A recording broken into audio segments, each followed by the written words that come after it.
Good morning, children. Today we are going to read The Lost Child, class 9th, the supplementary reader moments. Let's begin the chapter. The chapter belongs to a child and his parents. जो बच्चा मेला देखने के लिए जाते हैं अपने parents के साथ वो मेला देखने के लिए जाता है और वहाँ किन किन प्रकार की बातों से वो आकर्षित होता है उनके बारे में लिखा गया है. So let's begin the chapter. It's written here, first paragraph. It was the festival of spring from the wintry shades of narrow lanes, and Alice emerged a galley clad humanity. Here some meanings is important. Festival means त्योहार, lanes means narrow road, Alice मतलब होता है तंग गलियाँ, then emerge मतलब होता है बाहर आना, to come out from a place. So all the word meaning after this I am going to send you through the WhatsApp.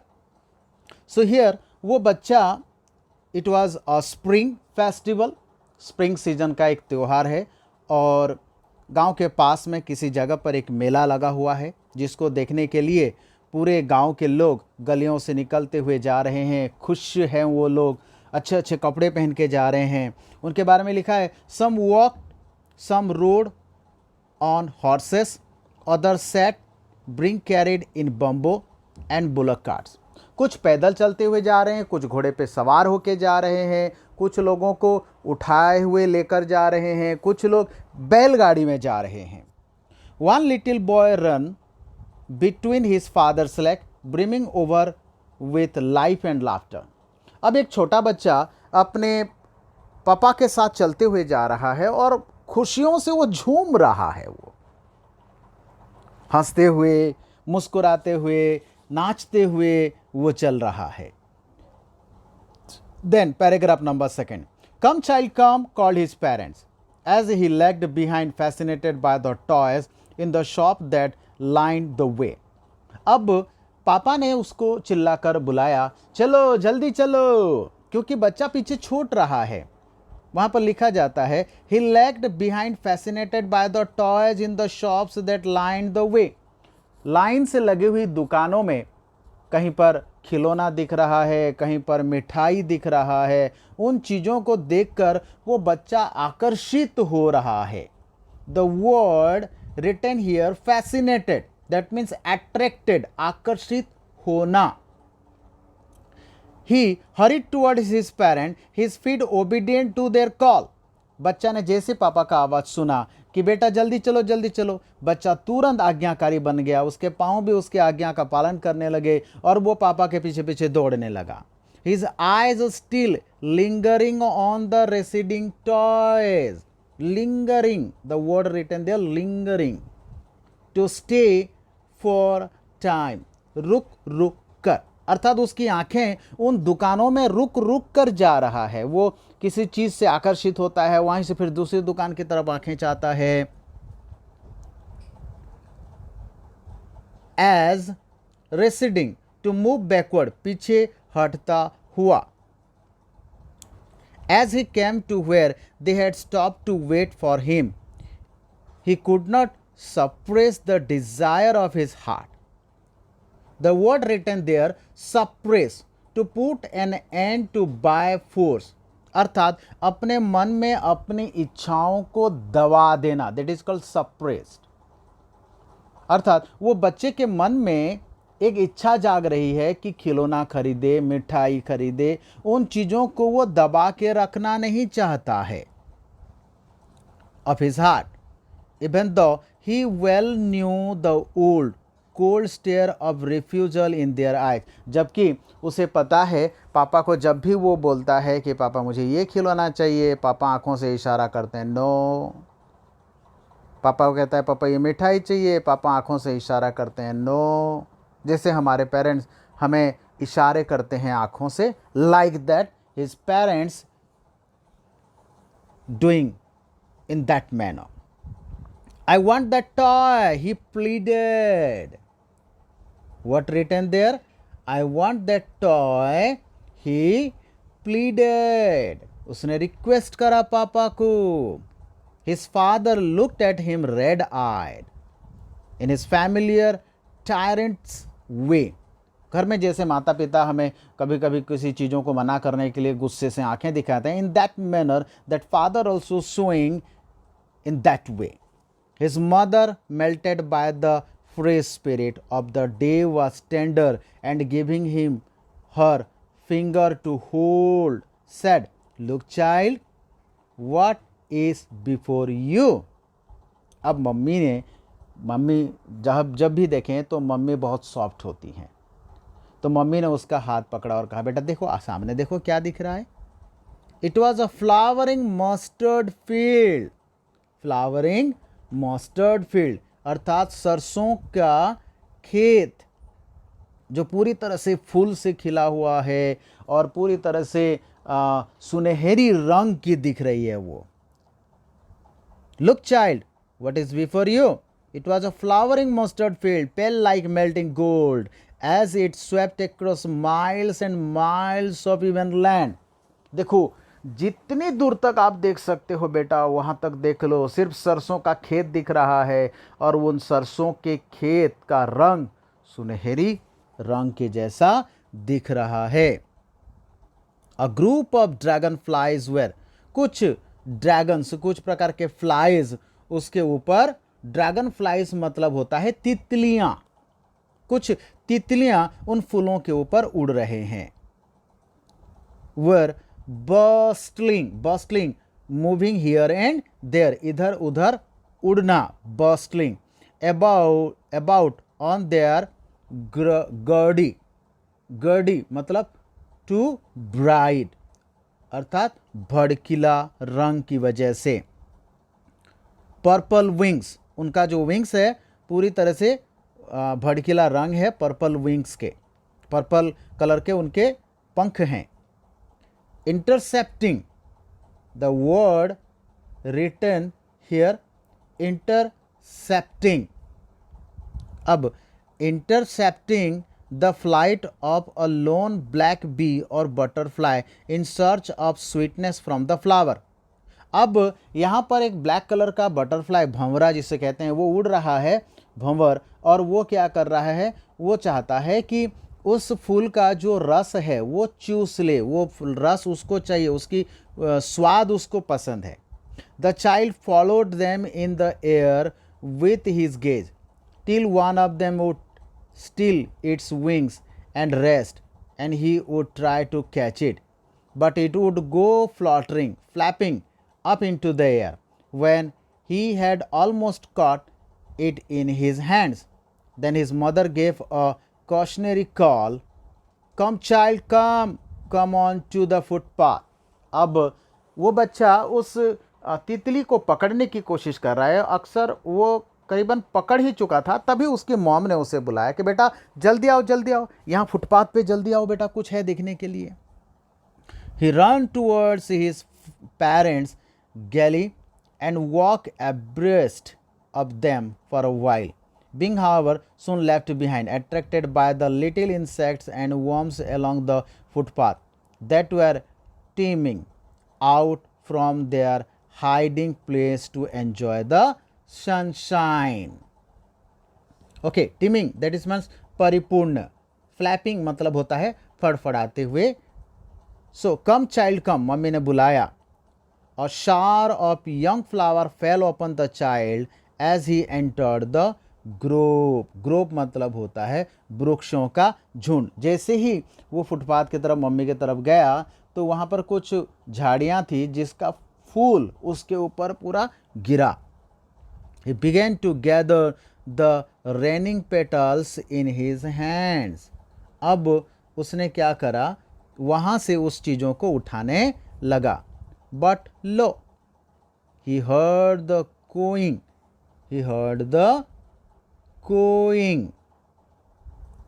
of doves and ran towards his parents, shouting, "The dove, the dove!" The raining petals dropped from his forgotten hands. अब वहाँ पर वो उठा ही रहा था कि उसको कबूतरों की आवाज़ आई, जिसकी वजह से वो मम्मी की तरफ, पापा की तरफ दौड़ने लगा चिल्लाते हुए, और उसके हाथों में जो फूल के पंखुड़ियाँ थी, पेटल्स, वो हाथ से नीचे गिर गया। Come child come, they call to the child who had no gone running in wild capers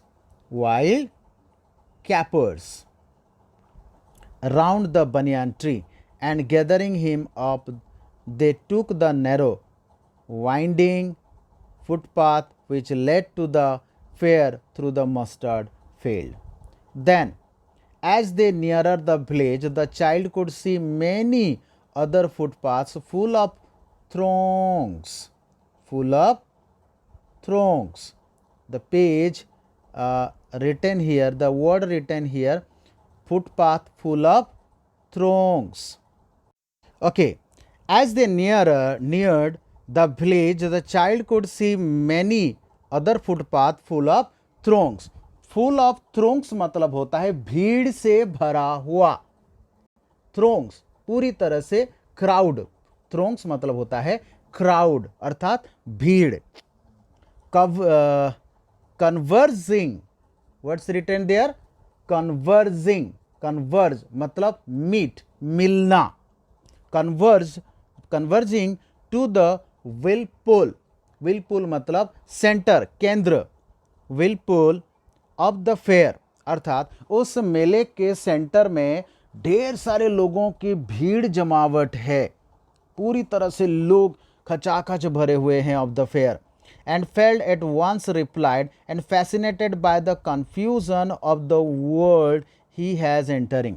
अब ऐसी दुनिया में वो चला गया है जहां सबसे ज़्यादा भीड़ है लोगों की उस मेले में, और ऐसे लोगों का जमावट, ऐसे लोगों का भीड़ उसे बहुत ही कंफ्यूज कर रहा है कि इतने सारे लोग। A sweetmeat seller hawked, a sweetmeat seller hawked। यहाँ पर जो भी मिठाई के दुकान वाले हैं क्या बोल रहे हैं, वो चिल्ला चिल्ला के बोल रहे हैं, gulab jamun, rasgulla, barfi, jalebi. At the corner of the entrance, and a crowd pressed round his counter at the foot of an architecture of many colored sweets.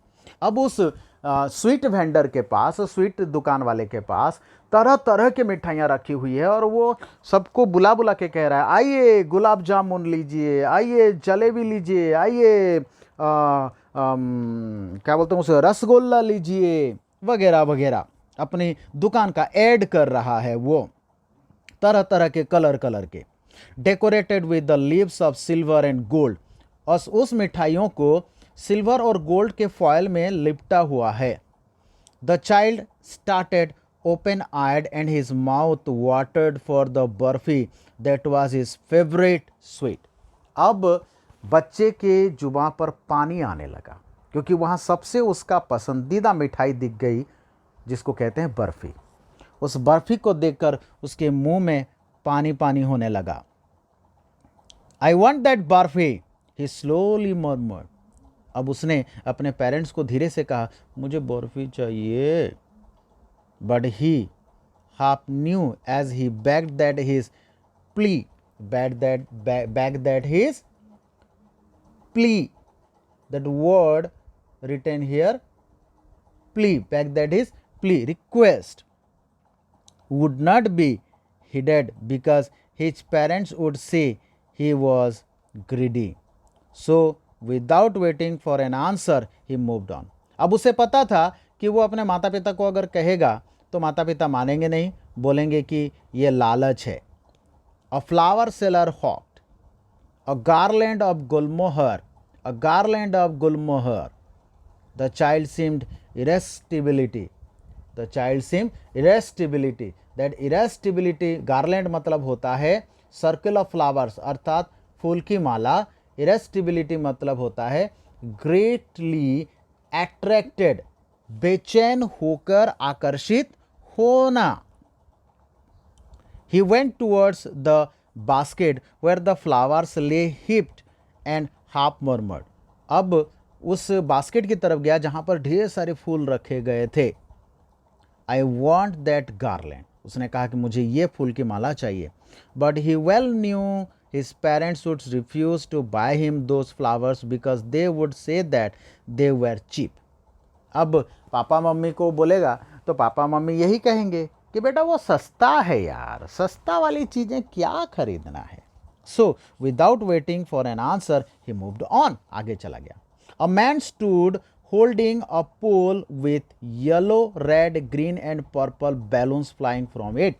अब आगे जैसे गए, एक पोल पे एक पास एक आदमी खड़ा था और उस पोल पे टंगा हुआ था अलग अलग कलर के भिन्न भिन्न रंगों के बलून्स, और वो उड़ रहे थे।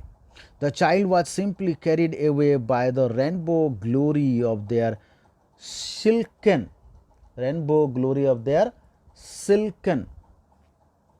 colors, and he was filled with an overwhelming desire to possess them all. अब बच्चा उन कलरफुल बलून्स को देखकर पूरी तरह से, the word written here overwhelming, that mean excessive अर्थात अत्यधिक प्रसन्नता से, अत्यधिक इच्छा से वो जागरूक हो गया और वो चाहता था कि वो सारे बलून्स उसके हो जाए। But he well knew his parents would never buy him the balloons because they would say he was too old to play with such toys, so he walked on further. अब वो अपने माता पिता को बोलना चाहता था, पर उसे पता था कि उसके माता पिता को बोलेगा तो माता पिता बोलेंगे उसको कि बेटा अब तेरी बैलून खेलने की उम्र नहीं रही, आप बैलून इतने छोटे नहीं हो कि आप बैलून से खेल सको। A snake charmer stood playing a flute to a snake which coiled itself in a basket. अब एक सांप दिखाने वाला बंदा अपना बांसुरी बजा रहा है, बीन बजा रहा है और उसका सांप उसके बास्केट में पूरी तरह से कुंडली मार के बैठा है। Its head raised in a graceful bend like the neck of a swan, while the music stole into its invisible ears like the gentle rippling of an invisible waterfall. अब जैसे कि वो सांप बीन की आवाज़ सुन रहा है और वो भी उस बीन के हिसाब से अपने आप को हिला रहा है, अपने आप को पूरी तरह से वेव के आकार में एक एक्शन दिखा रहा है। The child went towards the snake charmer, but knowing his parents had forbidden him to hear such core music as the snake charmer played, he proceeded further. Papa mummy मना करेंगे इसी सोच से वो आगे बढ़ गया। There was a round boat in full swim. Man, woman, and children carried away in the whirling motions. So, dear students, up to this paragraph, today we cover. The next paragraph we will continue from next video. So, dear parents, dear students, please mark the paragraph where we cover today. So, after this you will get the question answer, update that question answer in your fair copy. Thank you.